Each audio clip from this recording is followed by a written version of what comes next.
Good afternoon and welcome live from Mundi Bash 2024. Sitting with me this afternoon on Friday afternoon. That's what day it is, isn't it? I've got Lucas Trihey, who is the festival director, and I've got Shannan, Botten and Cassie, Koch, who are local Broken Hill people who are volunteers but also have been working on the crew. But Lucas, we'll start with you. Tell me a little bit about, what your role is here. Nice to be here. Look, my team, which comes from eastern New South Wales, mostly look after the event setup and the event management. So we've got everyone from the toilet crew, the rubbish crew, right through to the senior event managers.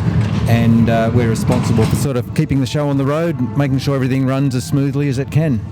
And is this a role that you've had since the beginning of the Bash? Yeah, well, as you probably know, we started off with the Queensland event, the Big Red Bash, and I was involved in helping set that up back in 2013. So we started researching that in 2012 as part of the Big Red Run. Then it segued into the Big Red Bash, which developed from a 600 person event to one that now sees about 11,000. And then a couple of years ago we came out and started researching the Mundi Mundi Bash, and here we are with 14,500 people. So yeah, we've been in it from the start. And I understand that you also you were involved in the discussions with John Bloor, who is the owner of Belmont Station, originally about how did that go from the beginning?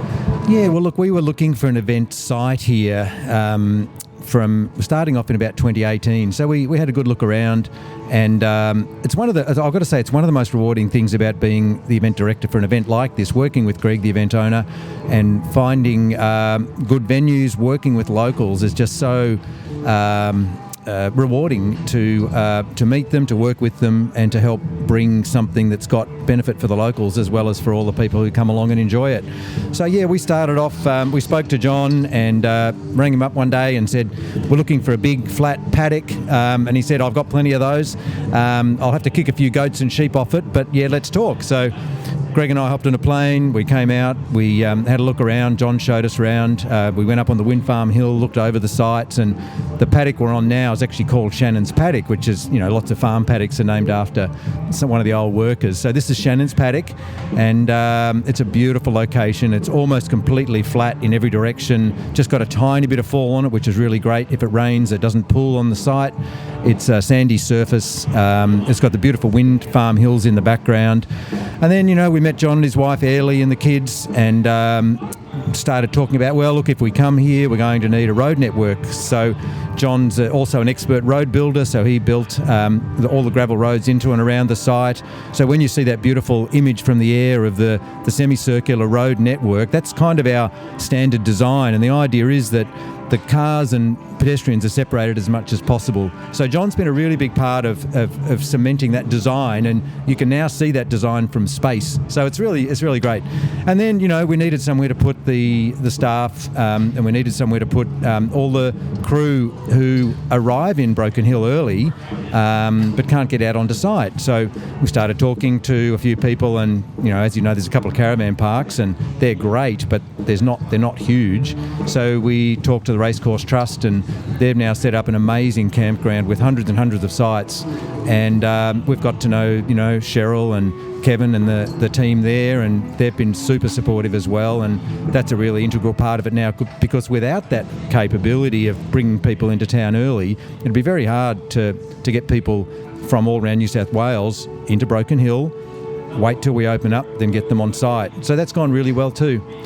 Look, the other side of it is that we work really hard to develop relations with traditional owners and the people who were here, before colonisation, and that's involved talking a lot with the Williakali, and we're on Williakali land here in the Mundi Plains. And of course the Barkindji people, is a very strong Barkindji population in Broken Hill, and we've got really great relationships with both. We've got musicians from both those groups of Indigenous folks involved as much as we can. They're in the art vendor world with things that they've made and are on sale. And yeah, look, I guess if I had to sum it up, that working with the locals is one of the most rewarding bits of bringing a big event like this to a new place. And as far as the personnel or the crew, can you talk to me about the numbers of people who are here running this event? Yeah, well, look, the professional crew we bring is about 60 to 80 people. That's in our immediate, event crew. And a couple of them are locals. We've got 525 vols this year, and 16 of those are locals from Broken Hill or surrounds. Some of the food vendors are local businesses, which is really nice. We've got Peter Nash and Samson Shoes. We've got a vendor spot out here. Of all the art vendors, 23 of them are locals. So, yeah, it's really good. There's nice integration, and it's getting better every year. This year we've got a few more paid crew coming out, and Shannan and Cassie are in that team now. So they started volunteering, and they were so great that that they've got a paid job now. So that's really nice. That's a good segue to introduce Cassie and Shannan. Cassie, what was your job this year as part of the bash? This year I was on a rolling crew, so we were responsible for getting all patrons in as effectively and efficiently as possible, which I think we've done a pretty good job at that. So I monitored the queuing road and helped with main gate to let people through the gate. So yeah, it's been very rewarding actually. So when did you start working? Like how many days before? I've been here since Sunday. So we started our induction and training briefings on Sunday, and I will be here until my last shift on Monday. And you're also volunteering here at the festival as well? I am not this year. I did do a volunteer role last year on the authorised access gate, which was also fantastic. Volunteering, I actually personally got a lot out of helping with such an amazing event and seeing people so happy and enjoying their time here. Talk to me about what you get out of it, or why it's so rewarding for you. It's just something that I do for myself, just to unplug from everything else that life throws at you. So, yeah, it's, and you're around a lot of happy people. Like, it's just very positive out here. And Shannan, you're actually sisters, aren't you? And tell me about what you were doing here as crew. So I was also on the rolling crew, and I played a part in a couple of areas. So like Cassie, I came out on Sunday and I'll be here till Monday some point. I started on Split Road, which was in the campground, and that's where we split traffic so that we can then camp them evenly from both sides of the campground, because that's a very efficient way to do that. And then I switched onto Main Gate, so Cassie and I were actually out there together for a couple of days.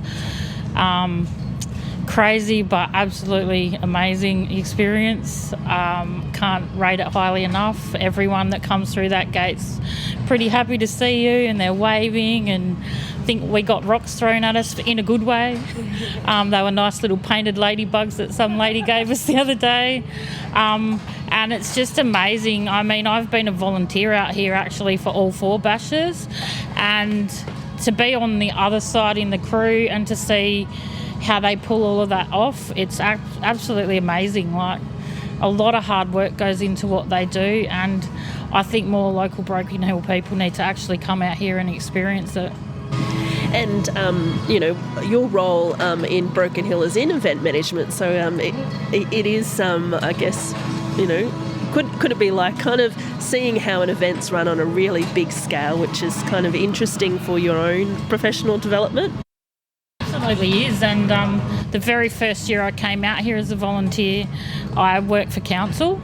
They actually supported me to be out here as a volunteer, which is a credit to them, and it was such a rewarding experience for me from that personal development perspective. And I mean, Lucas and his team have always, any questions I've had, they answer them. They're happy to let me see what I want to see and experience what I want to experience. And I actually, like Cassie, now actually just come out here for what it does for me.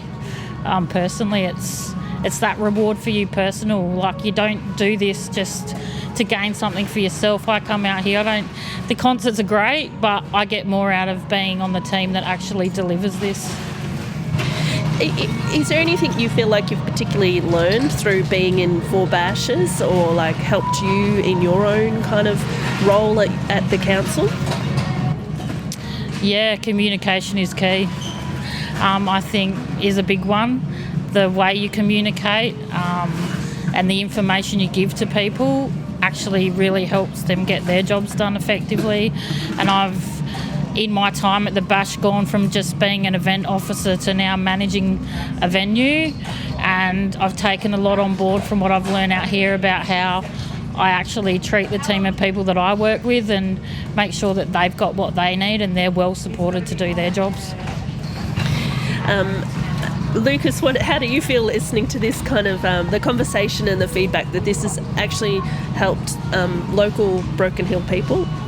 Yeah, look, we've always had this sort of idea that bringing a big event here with the experience that we've got in other areas and at other big and small events has got some benefits. But equally as important is, and look, Shannan's been very humble about that, but it's also really valuable for us to have locals in the team, because just the local knowledge and the integration with the community that Shannan and Cassie bring, and that Rachel also from council bring, and that Patrick bring, who we're regularly working with at council, that's incredibly helpful for us to sort of open doors and build and enhance the relationships with the locals. So, yeah, look, I just agree with everything that these guys have said. It really works both ways. I hope what we bring is helpful. We've got a very big team. We've got a particular way of managing the team that's very inclusive. We work really hard to listen to everyone's opinion, to be open to feedback. We've got strong ideas on how to run a show, but we like to work hard to to learn ourselves, and I think that creates an environment where newcomers, locals, all help us make this thing just better and better each year. If someone's listening and they want to volunteer, or they want to be a part of the crew member, what's the process for them, say, for future years if they want to be involved more? Look, it's all on the website, so just go to Mundi Mundi Bash and there's a volunteer tab. We've got an online process, and they just need to submit their interest when volunteer applications open up. They're highly sought after. You've got to be pretty quick on the old buttons on the computer to get in, but it's worth it if you're really interested. And we're particularly interested in local volleys, so they, like I said, for all those reasons, they bring a lot of qualities that are really helpful to us to run an event here. So yeah, look, we'd love to see locals trying to get in. What happens is they go in and they can look and choose and see what sort of field they want to work in. So they might be on the rubbish and the recycling team, or the sustainability team, or they might be a road marshal, or they might help in crew catering, or they might help marshal in the concert when the music's on. All these things require different skills, and we usually ask for some sort of evidence of experience, or for the lesser skilled roles, we're happy to train people. For example, we make sure that if you sign on for a concert marshal position, that you're happy and physically able to stand all day, because that's what you'll be doing.